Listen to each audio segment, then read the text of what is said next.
This week, we're going to look at sampling and bias. Sampling is basically when you have a pool of people and you take some people from this pool and you bring them here. And these people are the ones that will participate in a study. So if I'm doing a study on a new drug, I will take some people from the pool, which is also known as the population. I will take some people from here and invite them to my study. And the people that are invited to my study, or the people that have participated in my study, are my sample. The sample are the people we participate, and we'll look at that. Bias is if I include people in my study, the people that are included may not be an accurate representation of the people here. So we're going to look at some examples of bias or sampling bias. So this will all make a little more sense as we progress through the slides. So this slide over here is a video, and I do encourage you to pause this video and watch this clip. And it's actually very interesting. They're looking at 50 people, and they ask one question, and the question is, if you could change something about your body, what would you change? And they ask adults and they ask kids. And what they notice is that with adults, they'll say, oh, I want to change my weight, or I want to change the size of my ears, or I want to change the size of my forehead. But when they ask children or kids, it's very unique. They'll say, I want to run as fast as a cheetah, or I want to have a mermaid tail. Like the answers that we get are very different from adults versus kids. And the question that I want you to think about when you're watching this video is, how did the researchers get their sample? How did the researchers find those 50 people?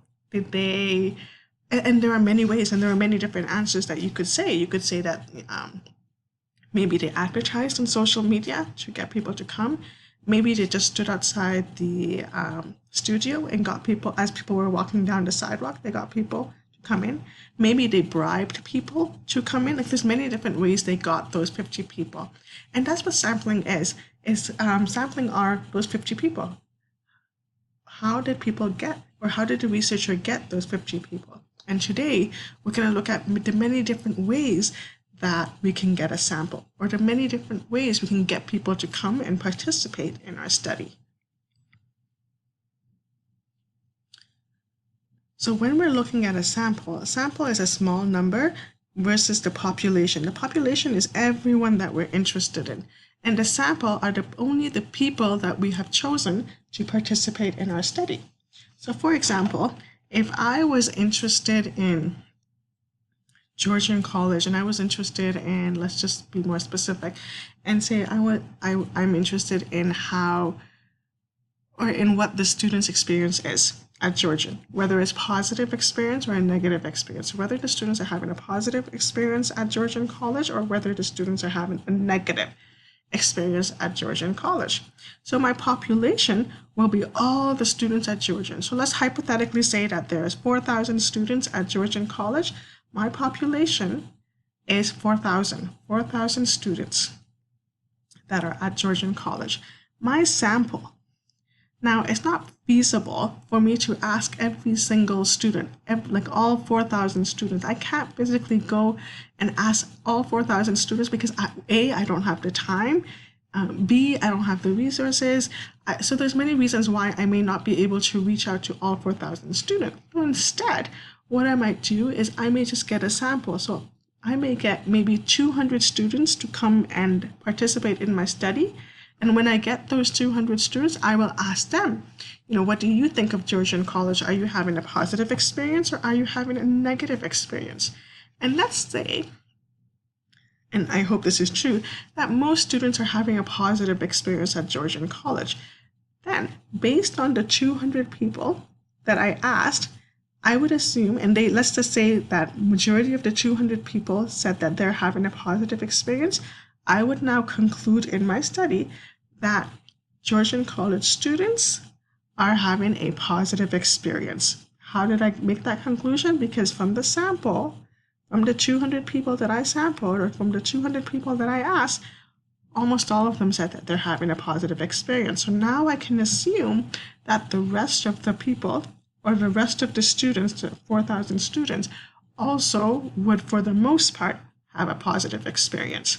So again, Population is everyone. Sample are only the people that came and participated in my study. And here's another example. So population is everyone. Sample are the people that came and participated in my study. Another example is, like, let's say there's a new drug that has come out. So I can't give the drug to every single person in the world, but what I can do is I can take some people from here, tell them to come and participate in my study and take that drug, and then see if that drug works or not. And let's assume that the drug works, then I can assume that the drug would work for almost everyone. Okay, and I'm being very simplistic here. Obviously, when you do a drug, when you do a drug testing, rather, it's not that easy, but let's just go with me here. So population is everyone. Sample are just the people that participated in your study. And so in your population, or in this circle over here, so with everyone that you're interested in, so the 4,000 people that are at Georgian College, that's your population. And within the population, you can have an inclusion and exclusion criteria. And that's what this refers to, inclusion and exclusion criteria. So inclusion are the people that you want to include. So in this case, I want to include Georgian College students. Maybe I just want to include all the full-timers, so the full-time Georgian College students, and I want to see what their experience are. I will exclude all the non-Georgian College students. I will exclude all the part-timers. I'm only interested in the inclusion criteria, which are the full-timers, students at Georgian College. Okay, so researchers will have inclusion and exclusion criteria where they will include people and exclude people.